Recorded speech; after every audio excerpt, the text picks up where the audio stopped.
যে এটা তো দিয়ে পাঠাইলাম, যা 2-3 দিন থাক, আবার আসবি, এরপর ডোজ হবে আরও করা, ছাড় পাবি না।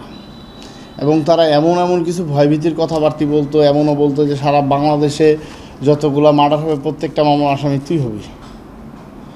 এবং এমনও বলতো যে তোর সর্বশেষ এখান থেকে বিদায় হবে শুধু তোর লাশ, তোর জীবন না।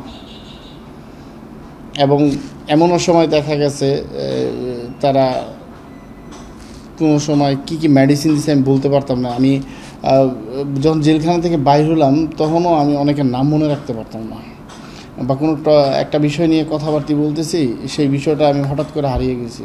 আপনি না বললে সেই বিষয় কী নিয়ে বলতেছি কথা, সেটা আমার মনে পড়তো না। আবার যদি বলতেন আবার বলতাম, আবার হারিয়ে যেতাম, এরকম। তারপরে আরও একটা বড় বিষয় হলো মানসিক যে টর্চার, এই টর্চারের পরে আমি যেটা বুঝছি জেলখানা থেকে বাইর হওয়ার পরে, মনিরুল ভাই, সাধারণ মানুষ থেকে অনেকটা দূরে আমার কারোর সাথে কথা বলতে ভালো লাগতো না। মানে সেপারেট, মানে অনেক কিছু থেকে সেপারেট।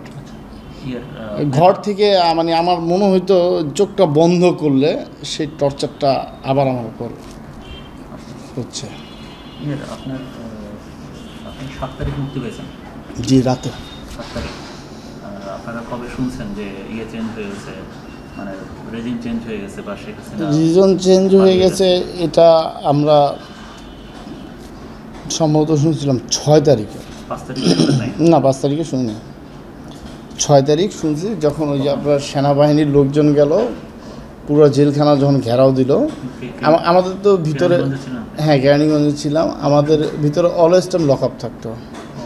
হ্যাঁ, তো যারা রাজবন্দী ছিল রাজনৈতিক মামলায় বা ওই সময় বৈষম্য আন্দোলনের অনেক ছোট ছোট ছেলেরা আমি দেখছি ভিতরে, যাদের বয়স 17-18 এরকম, জোরপূর্বকভাবে মামলা দিয়ে ভিতরে দিছে।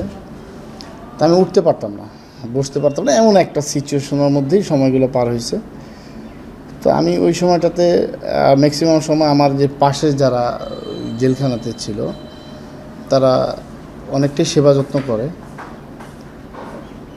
তো তারা 6 তারিখে বলতেছিল, আমি তো শোয়া, ব্যথার ট্যাবলেট ওই জেলখানা থেকে ব্যবস্থা করেছে। ও আরেকটা বিষয়, সেটা হলো গিয়ে আমি ডিবিতে থাকা অবস্থায় আমাকে কোনো মেডিসিন তারা দিত না, একের পর এক টর্চার করতো, কোনো মেডিসিন দিত না। এই অবস্থায় মানে না, মারার আগে পানি দিত না, খাবারও খাওয়াইতো না। মারার আগে না, মানে পানি দিত এমনি? পানি তো গারদের ভিতরে আছে, ওইটা খাবারের সময় যদি দেখা গেছে ওই যে পানি দিত।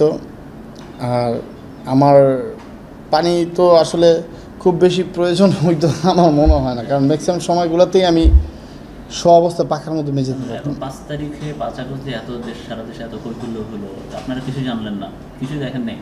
না, জেলখানার ভিতর তো ওই সময় তো মানে আপনার প্রত্যেকটা লক আপ তালা মারা, বাইরে হওয়ার কোনো সিস্টেম নেই।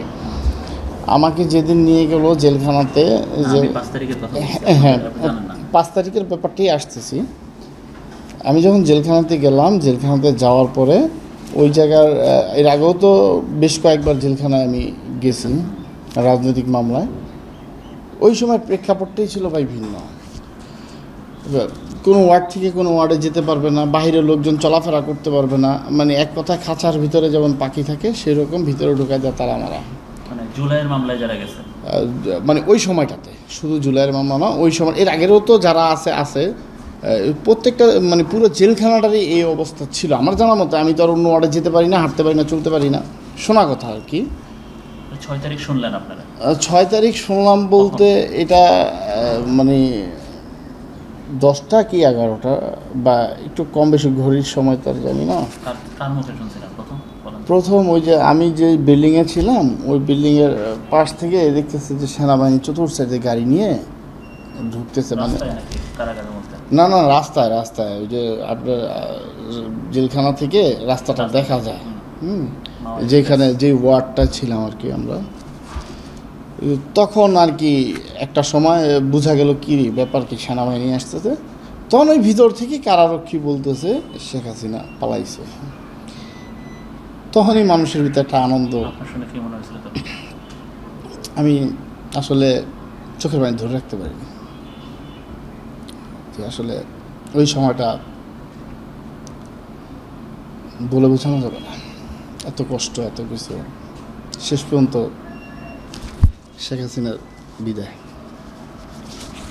শুধু আমি না, যারা ছিল ওই সময়টাতে, হয়তোবা প্রত্যেকটা লোকের চোখেই হয়তোবা আনন্দে পানি চলে আসে। এবং আমার সাথে যারা ছিল তারা শুধু বলতেছিল আমাকে, ভাই বেঁচে আছেন মনে হচ্ছে এই দিনটা দেখার জন্য। কারণ আমাকে যখন আমদানিতে দেওয়া হয়, আমাকে যখন গাড়িতে তোলা হয়, তখন আমাকে ওই গারদ থেকে বলতেছে যে লোকটা তো হাঁটতে পারতেছে না। তখন আমাকে 2 পুলিশ এসে ধরে তারপর গাড়ি তোলে, এবং গাড়ি থেকে যে জেলখানাতে ঢুকানো হয়, তখনও তো ওই যখন ওনারা দেখছে যে অবস্থা, তারা আমাকে ওইভাবে ধরে 2-3 জন নিয়ে গারদের ভিতরে একটা সাইডে বসায়, ওখানে আবার নাম টাম লিস্ট, তারপরে আমদানিতে রাখে, তারপরে ওয়ার্ড বেসিক এক একজনে এক একভাবে পাঠায়।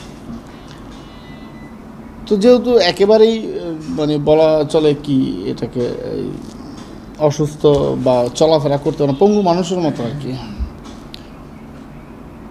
পরে মুক্ত হলেন কবে? মুক্ত হলাম 7 তারিখে রাতে 1টা বা 1:30টার দিকে। তবে এইটুকু বলতে পারি মনুল ভাই, আমার ওই সময়টাতে আমার মেবি সম্ভবত মনে হচ্ছে আমার শরীরে কোনো মেডিসিন প্রয়োগ করা হয়েছিল, যে আমি অনেক কিছু মনে রাখতে পারি না। এবং জেলখানা থেকে বাইর হওয়ার পরও আমি একটা কথা বললাম না, আমার কোনো কিছু ভালো লাগতো না। এবং যখন আমি ঘুমাইতে যেতাম, আমার প্রতিটা মুহূর্ত সেই বিষণ্ণতা চোখের মধ্যে ভেসে উঠতো, মনে হচ্ছে এই মনে আমাকে ধরলো।